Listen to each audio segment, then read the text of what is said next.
I call this one It Was Already on Fire. Back in the early 70s, Gulf Oil Company had a big old drilling rig called Transworld 58 semi-submersible rig that was working out of Malongo, Cabinda, Angola. And Gulf kept this rig pretty busy. It was a semi-submersible rig, like I say.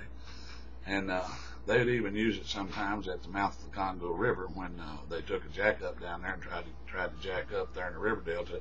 You'd sometimes get too much leg penetration, and Lloyd's of London wouldn't insure the rig. So they'd take this semi-submersible down there and they'd just sink it on bottom, which water wasn't maybe 10, 15 feet deep at the most, and that was it. And so they could do a workover or drill a well or whatever they wanted to do from that rig right there. But old Indian, this chief, everybody called him chief, and he is an American Indian. You know, those guys have a little bit of problem sometimes with drinking, and drinking makes some of them a little bit wild. Well, old Chief was a big boy and had long hair, and he just looked like a wild man anyway. But old Chief was a little bit rowdy at times, and he had a Harley Davidson motorcycle there, and he got a little full one time and on that Kuka Especial beer.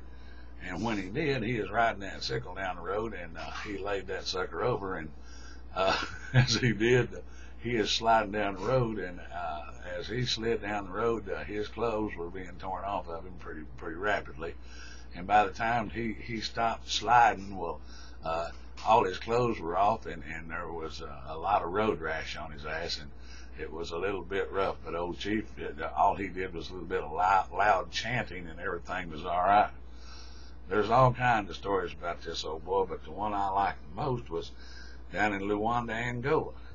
He was down there on his days off and partying it up pretty heavily, and he is staying in a hotel called the Florida Hotel, which is right downtown overlooking the square, and he had a room on the 4th floor, and it had a balcony and everything, looked out over the town, and you had a pretty good little old war going on there at the time.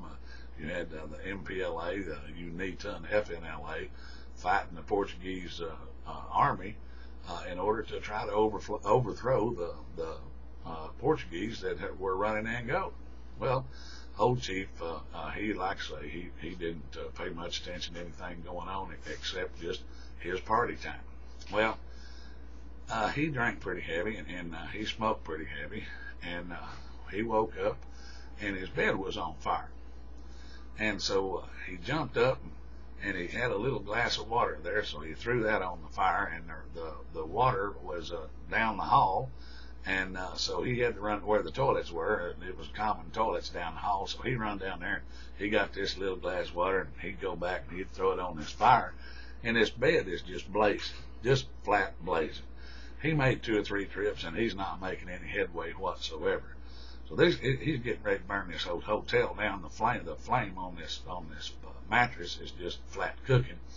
So old Chief grabs hold of this mattress and goes over and opens up the balcony door, and steps out there and throws all of this mattress off the balcony, and it just hits the streets. Well, this caused quite a commotion. This happened about 1 o'clock in the morning, and fire trucks came down there, and the police came, and I mean everything in the world. Well, the manager of the hotel come running up there, and he was just having a fit because Chief had set this mattress on fire, and he's eating old Chief's ass out, just double deluxe, tearing him up and down, and Chief's just standing there, just drunk as Cooter Brown and full, and he said, "I didn't set it on fire." And his manager said, "You did too? You set it on fire?" And Chief said, "No, I didn't. I dang sure didn't.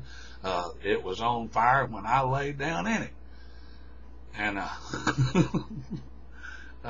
honestly think the man probably still believes that. I was staying down there myself. This was a beautiful story. I loved it.